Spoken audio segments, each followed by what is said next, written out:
Well, good morning, all you lovely folks out there. Thanks for joining me on this Tuesday, March 30th. I can't quite believe that we're almost to April, and so excited that I booked my ticket to Missouri this last week. And Charlotte, Stewart, and I will be in Missouri, Marshfield, Missouri, for the Cherry Blossom Festival. Super excited. I know that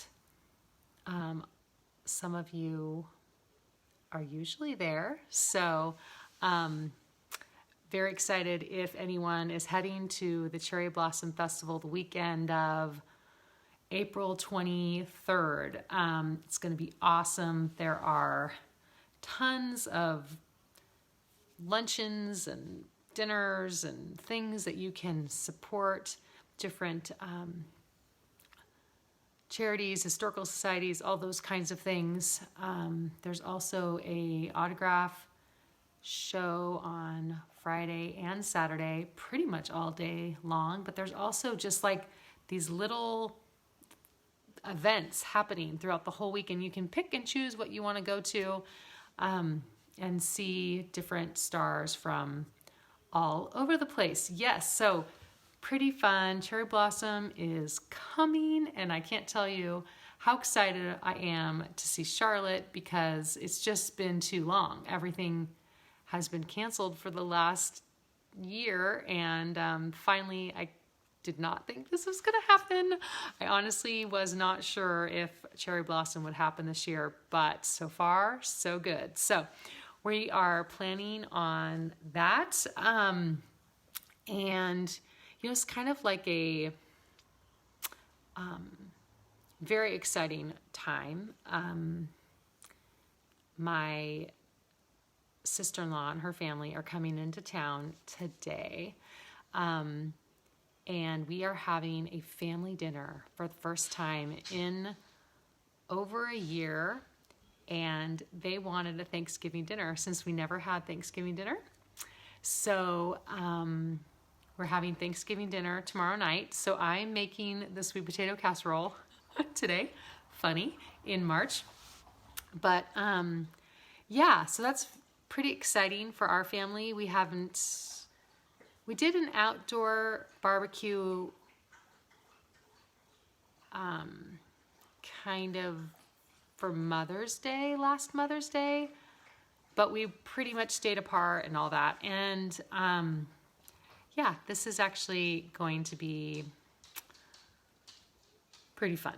So yeah, we're all getting back together again, and I hope you are being able to see the people that you love, and obviously safely as possible. And yeah, I wonder what you've been up to this last week. I have been like charging full steam ahead on my next book proposal. And honestly, it's like totally freaks me out because I don't know if you guys understand what a book proposal is, but basically you have to prove to a publisher why they should publish your book. And proving and convincing, and it doesn't always feel really good because you're trying to like make yourself look as good as you can. And besides me curling my hair today, I'm pretty much like, this is what Wendy is, so take it or leave it. But so I've been full blast on that, and I wonder what it is that you're working on. What's the thing that you're working on? Yeah, what's the thing? Last week I talked about learning, and that sometimes the best thing to do is to do one thing at a time. Take one step at a time. So I wonder what that thing is that you're working on. And I wonder if you've ever thought about when that thing changes when you didn't think it was going to change. So that is kind of what our chapter today is about, and we're going to get right to it. So we are on chapter 29 in a Prairie Devotional, and it is called Running Your Race. And this is from season 7, episode 10, To See the Light. And this episode is super powerful. This is when Adam Kendall gets his sight back, and he's just in awe of the world that he gets to see again and experiencing it. And he says this quote, and it says, "I just want to run through the trees and not think about anything but the wind on my face." Interesting. I wonder if you've ever felt that way. All right. Well, here we go. I love to run. There's something about my shoes on a gravel path and the breeze against my cheeks that makes me feel unstoppable. It doesn't matter how fast I am or where I'm headed. My goal is to reach the finish. It gives me a feeling of accomplishment and freedom. When Adam Kendall regains his sight, he wanted to run. His whole world had been dark, and now he could see the obstacles and delights in front of him. When Adam ran through the trees, he felt free from his blindness, free to be himself for the first time in years. 2 days after brain surgery, I was supposed to run a half marathon. My training had been cut short by the surgery, and I sadly accepted that I could not run the race. That Sunday morning, I woke up from my first full night of sleep in weeks, mentally invigorated, thinking about the marathon. My sister Brenda was asleep on the fold-out bed in the corner of my recovery room. I hobbled over and shook her awake. "It's race day. I feel like I could run my half marathon." I was confusing physical stamina with mental stamina, an easy mix-up after brain surgery. In that moment, I decided to tackle a different sort of race. I clutched the metal railing of the bed, pulled myself up, and prepared to take the 6 steps to the bathroom sink. In my condition, just getting across the room would give me a sense of accomplishment.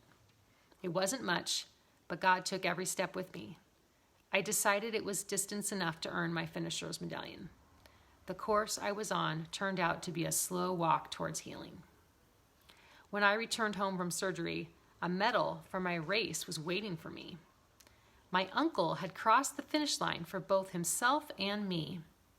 He felt I deserved an award even though I didn't run.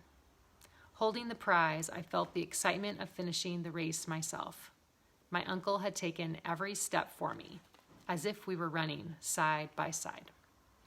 Jesus does the same, keeping pace beside us no matter what race we're running. Adam Kendall ran through the trees while I barely made the walk across the room. The greatest race of our lives, of course, is to eternity. When we get to heaven, our reward will be far greater than any medal around our necks. And the verse is from Philippians 3:14, and it says, "I press on to reach the end of the race and receive the heavenly prize for which God, through Christ Jesus, is calling us." You know, I don't know if you have ever had a time where you thought that you had a race that you were running, something you were working towards. I know that that's what I thought when I was training for that half marathon.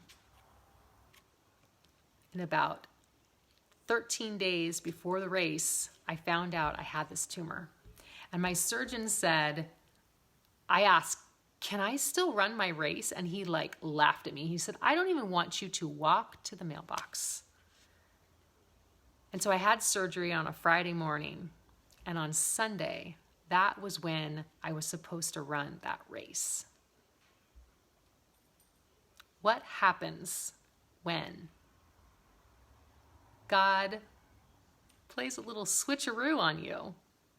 When you think the race you're running gets changed. How do you think that, what do you think God's trying to teach you when he does that? When all of a sudden the path has changed and you are on a different course than you thought you were on. It's hard. It's disappointing. But what do? You hang up your trainers and you say, okay, my race is now something else. And you strive one foot in front of the other and tackle that race. What's the race that you're on right now? That you think that you're on? And be open to know that that race might be, you might get a little switch-a-roo. And that's okay, because I think the greatest race that I've ever run was the race through brain surgery, was recovering through brain surgery. So who am I to say, you took my race from me? Instead, just be grateful. Just be grateful for whatever it is that you can be working towards today, and know that God's with you. He's going to be with you through every race, every step, every project, every endeavor that you're working on. And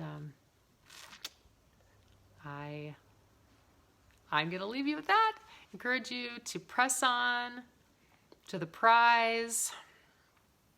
Press on to whatever it is that God is calling you to do. So, running your race.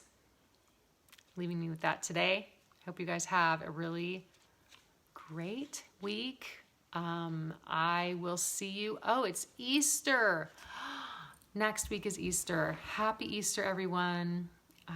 Celebrate the greatest gift of all time, Jesus rising from the dead. Rescuing us. So I love you all, and hopefully see you next week. All right. See ya. Bye.